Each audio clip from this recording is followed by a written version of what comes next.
اور اصل صوفی وہ ہے کہ اگر کوئی پانی پی کے بھی اگر اس کو گالی دے تو صبر اور ضبط کے ساتھ اس کو برداشت کر لے. اس کے دل میں، اس کے دماغ میں کسی طرح کا فتنہ، کسی طرح کا فساد، کسی طرح کا تعصب، کسی طرح کا اونچ نیچ یہ نہیں ہونا چاہیے. وہی اصل فقیر ہے. اگر یہ نہیں ہے تو اس کے اندر یہ سمجھ لیجیے وہ صوفی نہیں ہے، وہ سماج کو صرف دھوکہ دینے کا کام کر رہا ہے. اعوذ باللہ من الشیطان الرجیم، بسم اللہ الرحمن الرحیم. آج کی اس تقریب کے صدر علی وقار صوفی سید اظہار علی صاحب، سجادہ نشین خانقاہ شاہ عبد الرحمن چشتی عباسی العلوی تیرگاؤں، آج کی اس تقریب کے مہمانان ذی وقار میں مہمان اول ڈاکٹر سید آصف علی صاحب، دوسرے مہمان ذی وقار میں شہر بارہ بنکی کی بڑی متحرک سماجی اور شخصیت محترم جناب طارق جیلانی صاحب، اور آج کے اس مشاعرے کے جو ناظم ہیں محترم جناب عاصم کاکوروی صاحب، ہمارے برادر کبیر راج کرمچاری سیوک پرشد کے صدر جناب حسیب احمد صاحب، دوسرے برادر کبیر جناب محمد مصطفیٰ خان صاحب وکاس بھون کرمچاری پرشد کے صدر. اس کے علاوہ ماننیہ پورو کیبنٹ منتری اروند سنگھ گوپ جی کے پیارو جناب حشمت علی گڈو صاحب، شہاب عالم صاحب، ہمارے مسجد کے امام قمر احمد صاحب، شورائے چودھری شعیب صاحب جو بارہ بنکی کی تمام ادبی محفلوں میں تشریف رکھ کر کے اس میں تمام شورائے کرام کی حوصلہ افزائی فرماتے رہتے ہیں. چودھری شعیب احمد صاحب، شہر بارہ بنکی کی بہت ہی معروف و منفرد لب و لہجے کے شاعر جناب شعیب انور صاحب، لکھنؤ سے جناب شکیل گیابی صاحب، محترم جناب رضوان فاروقی صاحب، زبیر انصاری صاحب، مختار فاروقی صاحب، اور صدر جمہوریہ ایوارڈ یافتہ جناب عدیل منصوری صاحب، سرور کنتوری صاحب، اور رودولی سے ہمارے بیچ میں تشریف لائے ہیں جناب مجیب رودولی صاحب، اور ایک دبستان لکھنؤ کے ایک اہم نام جناب سلیم تابش صاحب. ایک اور بارہ بنکی کا نام جس نے بارہ بنکی کو پورا اتر پردیش نہیں، پورا ہندوستان نہیں بلکہ ہندوستان کے باہر متعارف کرانے میں اپنا اہم رول ادا کر رہے ہیں جناب فیض کمار صاحب. دوسرے ایک اور نوجوان شاعر تمام وزنوں سے وابستہ جناب ارشاد بارہ بنکی صاحب. میں ان تمام شاعروں کا، مہمانوں کا اپنے گھر کی طرف سے، اپنے خاندان کی طرف سے، تمام دوستوں کی طرف سے ان کا استقبال کرتے ہیں، ان کا خیر مقدم کرتے ہیں. یہ پروگرام 24واں عرس ہے. اس کے پہلے یہ بہت ہی مختصر طریقے سے یہ پروگرام ہوتا تھا، لیکن گزشتہ 3 سالوں سے یہ پروگرام اپنی نوعیت دھیرے دھیرے یہ تبدیل کر رہا ہے، اور دھیرے دھیرے شرکاء کی بھی تعداد اس میں بڑھ رہی ہے. یقیناً اس میں ہمارے دوستوں کا تعاون ہے، ہمارے بزرگوں کی دعائیں شامل ہیں، اور صاحب آستانہ کا فیض ہے. کیونکہ اس طرح کے پروگرام جہاں سے وابستہ ہوتے ہیں، جہاں سے منسلک ہوتے ہیں، اگر ان کا فیض شامل نہ ہو تو اس کو منعقد کرانا کسی عام انسان کے بس کی بات نہیں ہے. بہرحال وہ ارادہ کرتا ہے، اللہ تعالیٰ کی مدد ملتی ہے، ان کی بزرگوں کی دعائیں شامل ہوتی ہیں، اور اس طرح کی محفلیں آراستہ ہوتی ہیں. چونکہ آج کی محفل کا تعلق ایک صوفی سے ہے، ایک بزرگ سے ہے، اس لیے جیسا کہ حلیل بھائی نے کہا کہ کچھ تعارف کے طور پہ کچھ گفتگو کی جائے. تو اس سلسلے میں میرا کہنا یہ ہے، اور میں نے جہاں تک پڑھا ہے کہ جو بزرگی ہوتی ہے، جب ولایت ہوتی ہے، اس کی بہت قسمیں ہوتی ہیں. کامل حیات، کامل ممات، کامل بذات، اس 3 کیٹیگری بتائی گئی ہے. کامل حیات وہ کہ جس کی زندگی میں شہرت ہوتی ہے، لیکن اس کے انتقال کے بعد، اس کے پردہ کرنے کے بعد لوگ اس کو بھول جاتے ہیں. ایک ہوتا ہے کامل ممات، جس کو حیات میں لوگ نہیں جانتے ہیں، لیکن مرنے کے بعد، اس کے انتقال کے بعد، اس کے پردہ کرنے کے بعد اس کی شہرتیں اس طرح بڑھتی ہیں کہ لوگ بہت تیزی سے اس سے واقف ہو جاتے ہیں. جو تیسرا نام ہے کامل حیات بالذات، وہ بزرگ جو جس کی مقبولیت یا جس کا فیض اس کی زندگی میں بھی جاری رہے اور اس کے پردہ کرنے کی بھی بات جاری رہے، وہ ہوتا ہے بالذات، کامل حیات، کامل مواد، کامل بالذات، تو کامل بالذات ہوتا ہے۔ اللہ تعالیٰ اس نظام کو چلانے کے لیے بزرگوں کی کیٹیگری کو دو حصوں میں تقسیم کیا ہے، ایک قطب الاوتاد، دوسرا قطب الارشاد۔ ایک خالق کے لیے ہوتا ہے اور دوسرا مخلوق کے لیے ہوتا ہے۔ جو صرف خالق کے لیے ہوتا ہے اکثر یہ دیکھا گیا ہے کہ اس کے اوپر جنونی کیفیت تعریف ہوتی ہے، وہ مجذوب کی کیفیت میں ہوتا ہے اور اس کا عوام سے کوئی تعلق نہیں ہوتا ہے، وہ تنہائی کو پسند کرتا ہے، وہ جنگلوں میں رہنا پسند کرتا ہے، وہ بیابانوں میں پسند رہنا پسند کرتا ہے، وہ پبلک سے دور بھاگتا ہے، پبلک کے بالکل پسند نہیں کرتا ہے، کیونکہ اس کے ذمے باطنی نظام ہوتا ہے۔ اور جو قطب الارشاد ہوتا ہے یا جو خالق مخلوق کے لیے ہوتا ہے اس کے ذمے دونوں کام ہوتے ہیں، تبلیغ و ارشاد کا بھی کام ہوتا ہے، ارشاد کا بھی کام ہوتا ہے، اور جو باطنی اس کو ڈیوٹی ملتی ہے اس کا بھی کام ہوتا ہے۔ اب سوال یہ اٹھتا ہے کہ ہم بیعت کس سے ہوں؟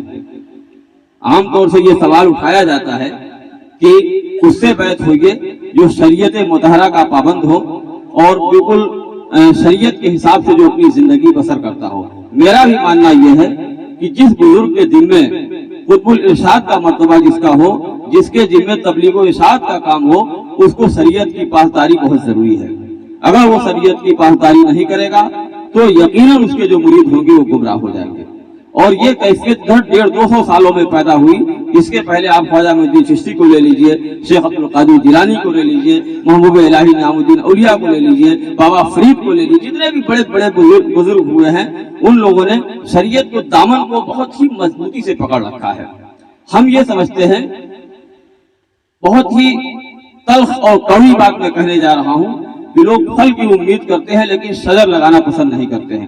شریعت جو ہے ایک درخت ہے، طریقت اس کی شاخیں ہیں، اور اسی طرح سے معرفت یا معرفت جو ہے اس کا پھل ہے، اس کا پھول سمجھ لیجئے یا اس کی پتیاں سمجھ لیجئے، اور جو حقیقت ہے اس کا پھل ہے۔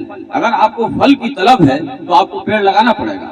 اگر کوئی یہ سوچ رہا ہو کہ ہم کو پھل مل جائے اور شجرکاری مجھ کو نہ کرنا پڑے، پیڑ نہ لگانا پڑے، تو میں یہ سمجھتا ہوں یقیناً گمراہی ہے اس کی۔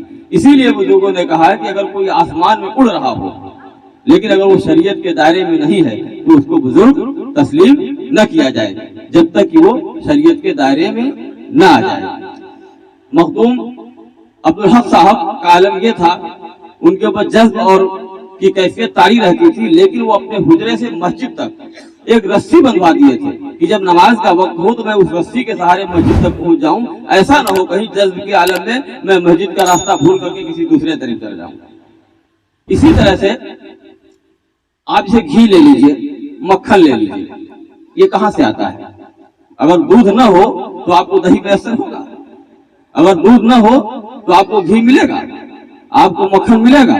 تو کچھ لوگ اس سماج میں، اس معاشرے میں مکھن کی طلب تو رکھتے ہیں، گھی کی طلب تو رکھتے ہیں، لیکن وہ دودھ کہاں سے آئے گا اس کا انتظام کرنا نہیں چاہتے ہیں۔ صرف نذرانہ لینا یا ہاتھ پیر چموانا یہ تصوف نہیں ہے۔ تصوف کا دائرہ بہت وسیع ہے، اتنا وسیع ہے کہ اگر مختصر یہ کہا جائے یا ہندوستان کا جو ہمارا سنویدھان ہے اس کی روشنی میں اگر تصوف کی تعریف کی جائے تو اس کا مطلب ہوتا ہے جیو اور جینے دو۔ ایک لائن میں اگر کہا جائے تو اس کا مطلب ہے کہ جیو اور جینے دو۔ اور المختصر یہ کہا جائے کہ وہ تمام کام جن کا تعلق انسان کی فلاح و بہبود سے ہے وہ تمام کام تصوف کے زمرے میں آتے ہیں۔ ویسے اس کی اصطلاح میں اگر تصوف کی گفتگو کی جائے تو بہت لمبی گفتگو ہو جائے گی۔ کل ملا کر کے جگر مراد آبادی نے جو کہا تھا کہ ان کا میرا پیغام، ان کا جو فرض ہے وہ اہل سیاست جانے، میرا پیغام محبت ہے جہاں تک پہنچے۔ اس کا بنیادی پیغام جو تصوف کا ہے وہ محبت ہے، اور وہ اس طرح کی محبت جس میں نہ کوئی ذات کا قید ہے، نہ کسی برادری کا قید ہے، نہ کسی دھرم کا قید ہے، نہ کسی قبیلے کا قید ہے۔ محبت عام طور سے ایک طرف سے سب سے کی جائے بلا تفریق مذہب و ملت۔ اسی لیے آپ نے دیکھا ہوگا کہ صوفیہ کے ہاں آپ کو ہندو بھی ملیں گے، آپ کو عیسائی بھی ملیں گے، آپ کو کرسچن بھی ملیں گے، آپ کو بدھسٹ بھی مل جائیں گے، آپ کو انگریز بھی مل جائیں گے، دنیا کے مختلف مذاہب کے ماننے والے آپ کو صوفیہ کے دربار میں مل جائیں گے، اس لیے کہ وہ کوئی اپنی شرط ان کے اوپر عائد نہیں کرتے ہیں، صرف ان کا ایک پیغام ہوتا ہے، خدا پہ بھروسہ رکھو، انسان سے محبت کرو اور اس کی وحدانیت کو تسلیم کرو۔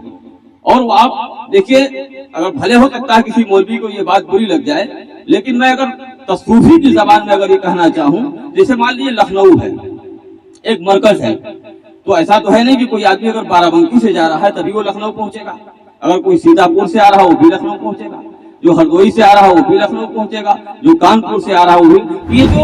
یہ طریقے ہیں، یہ جو یا فرقے کہہ لیجیے یا جو طریقے رائج ہیں، یہ سب ایک راستے ہیں، سب کا مقصد، سب کا ادیش ایک ہے، وہ ایک ہے اپنی نجات کے لیے اللہ کی معرفت حاصل کرنا، صرف مقصد یہ ہے۔ آپ کے راستے الگ ہو سکتے ہیں لیکن آپ کو پہنچنا وہی ہے، یہی صوفیہ کا مین پیغام ہے۔